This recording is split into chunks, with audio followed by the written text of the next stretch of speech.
ടുനെറ്റ് news കാലാവസ്ഥാ വാർത്തയിലേക്ക് സ്വാഗതം. സംസ്ഥാനത്ത് ഇന്ന് 4 ജില്ലയിൽ ഒറ്റപ്പെട്ട സ്ഥലങ്ങളിൽ മഴസാധ്യതയെന്ന് കേന്ദ്ര കാലാവസ്ഥാ നിരീക്ഷണ വിഭാഗം. തിരുവനന്തപുരം, കൊല്ലം, പത്തനംതിട്ട, കോട്ടയം ജില്ലകളിലാണ് മഴസാധ്യതയുള്ളത്. ഈ ജില്ലകളിലെ ഒറ്റപ്പെട്ട സ്ഥലങ്ങളിൽ നേരിയ മഴയ്ക്കാണ് സാധ്യത.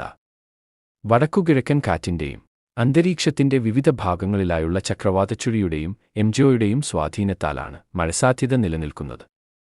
അതേസമയം തുലാവർഷം പൂർണ്ണമായി പിൻവാങ്ങുന്ന സാഹചര്യത്തിൽ സംസ്ഥാനത്ത് നാളെ മുതൽ ഒരു ജില്ലയിലും മഴസാധ്യതയില്ലെന്നും കേന്ദ്ര കാലാവസ്ഥാ നിരീക്ഷണ വിഭാഗം അറിയിക്കുന്നു.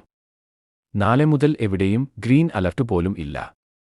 എന്നാൽ ജനുവരി അവസാനത്തോടെ സംസ്ഥാനത്ത് വീണ്ടും മഴയ്ക്ക് സാധ്യതയുണ്ടെന്നാണ് പ്രതീക്ഷിക്കുന്നത്. കാലാവസ്ഥാ വാർത്തകൾ കൃത്യമായി ലഭിക്കാൻ ചാനൽ സബ്സ്ക്രൈബ് ചെയ്യുക. നന്ദി.